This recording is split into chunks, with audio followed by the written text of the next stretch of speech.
Diakah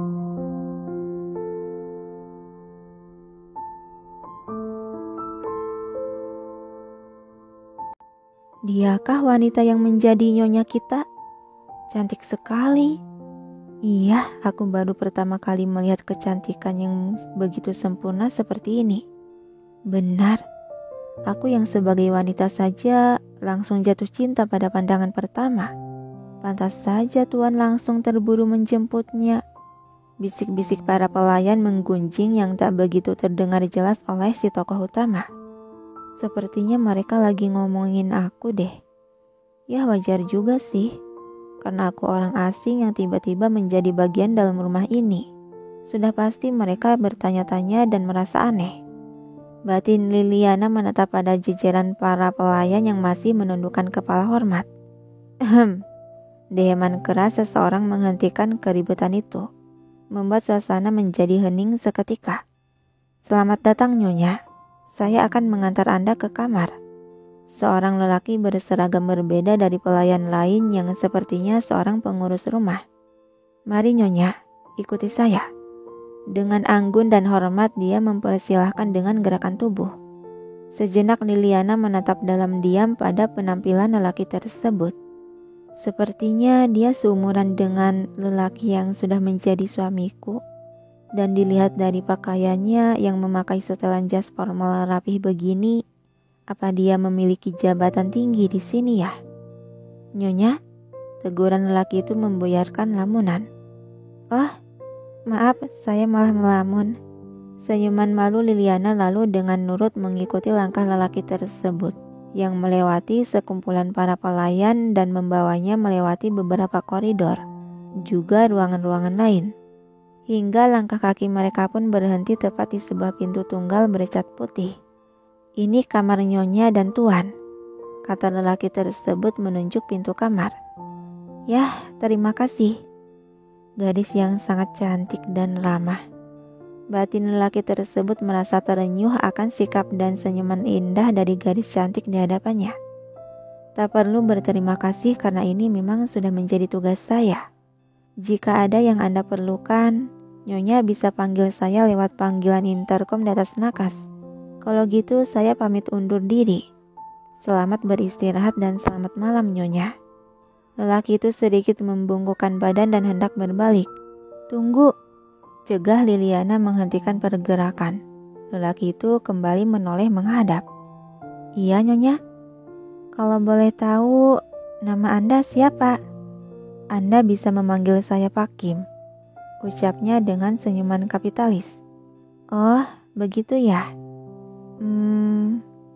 Liliana terlihat ragu untuk melanjutkan kalimatnya. Apa ada yang diperlukan lagi, Nyonya? Tanya Pak Kim yang dibalas gelengan kepala oleh Liliana.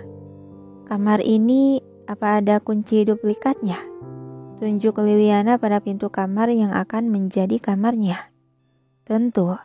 Untuk jaga-jaga, setiap pintu di rumah ini memiliki kunci duplikat. Senyuman senang tercetak di wajah cantik Liliana. Bisakah saya memiliki kunci itu? Pak Kim terdiam sejenak menatap heran dan selidik. Apa yang akan dia perbuat dengan meminta kunci duplikat? Tapi baiklah, kita lihat saja dulu. Anda bisa menemukannya di laci ketiga bufet hias ini, kata Pak Kim seraya menunjuk bufet hias yang tak jauh dari dekatnya. Baik, terima kasih Pak Kim, binar ceria Liliana. Baiklah, jika tak ada yang dibutuhkan lagi, saya akan permisi. Selamat istirahat Nyonya.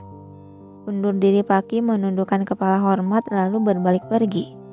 Sepergian lelaki tersebut, Liliana melirik bufet hias yang tingginya setengah badan. Dia menarik salah satu laci yang ditunjuk tadi yang ternyata benar ada segenggam anak kunci duplikat.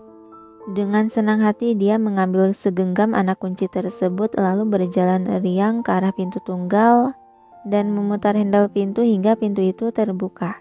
Dan walau merasa sedikit ragu, Liliana melangkahkan kaki memasuki kamar. Secara sengaja dia menutup rapat pintu itu dan menguncinya beberapa kali lalu mencabut kunci tersebut. Dengan begini, dia gak bakal bisa masuk kan ke kamar ini. Ucap Liliana tersenyum licik seraya menatap kunci yang ada dalam genggaman tangannya. Lalu pandangan dia alihkan melihat sekitar kamar yang luas dan mewah. Kamar ini besar dan bagus juga ya. Yah, memang pantas sih. Dia kan pemilik rumah besar ini. Ocehan Liliana sembari berjalan melihat-lihat sekitar. Sebaiknya aku mandi dulu deh. Udah lengket banget nih badan. Pasti itu pintu kamar mandinya. Dia berjalan menuju pintu tunggal yang berada di depan ujung sana dan memasukinya. Kedua lelaki tampan itu baru saja keluar dari sebuah pintu ruangan kerja. Dan saat ini mereka berdua tengah berjalan di lorong yang menghubungkan dengan koridor lain. Tuan, lelaki berjas rapi itu terlihat sedikit ragu untuk membuka mulutnya. Mata perak Geran melirik ke sudut mata mengamati ekspresi yang ditunjukkan bawahannya. Melihat kau ragu-ragu mengatakannya, sepertinya itu hal yang cukup perlu aku ketahui. Lia menundukkan kepala dan mengangguk tipis. Ini mengenai Nyonya Azalea. Mendengar nama tersebut disebutkan, seketika alis Geran terangkat sebelah dan melirik tajam. Teruskan. Ucapnya meminta kelanjutan cerita.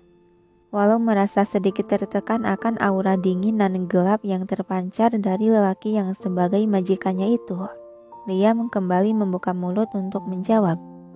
Setelah mendengar Anda menikah hari ini, beliau mengirimkan beberapa hadiah sebagai ucapan selamat dan meminta secara pribadi untuk bertemu dengan Nyonya Liliana. Geretakan gerah Geran beradu seiring rahangnya mengeras dan tangannya terkepal menahan amarah yang menyeruak panas di dada. Dia menghembuskan napas panjang menekan emosinya. Tuan, apa sekarang Anda mengizinkan saya untuk menyumpal mulut wanita itu? Kata Liam dengan sorot mata tak kalah dingin tersirat keinginan membunuh. Kau sendiri tahu ini masih belum waktunya. Jadi kau cukup awasi saja pergerakannya dan buang semua yang dia kirimkan. Kata Geran di sela langkah kakinya. Lia mengangguk paham. Baiklah jika itu keinginan Anda.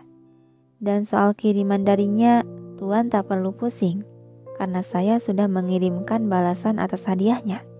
Baguslah, akan aku tambah bonusmu bulan ini.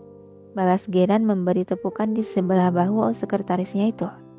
Terima kasih, dan saya akan bekerja keras lagi jika Anda memberi saya bonus 2 kali lipat dari yang terakhir Anda berikan, ucap Lian dengan wajah datarnya. Dasar pengerat kau, saya suka dengan pujian Anda, Tuan. Bukannya kau hanya suka uang saja, senyuman mengejek Geran. Saya tidak bisa menyangkalnya.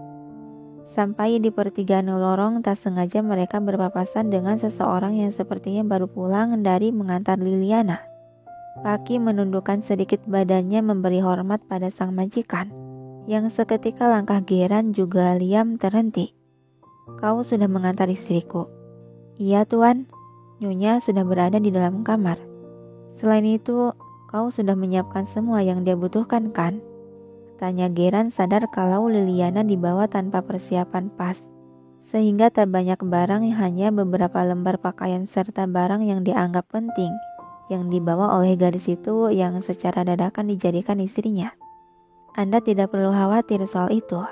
Saya sudah menyiapkan semua yang akan Nyonya butuhkan. Baguslah, kau boleh istirahat. Kata Geran tersenyum puas lalu berjalan melewati lelaki tersebut begitu saja.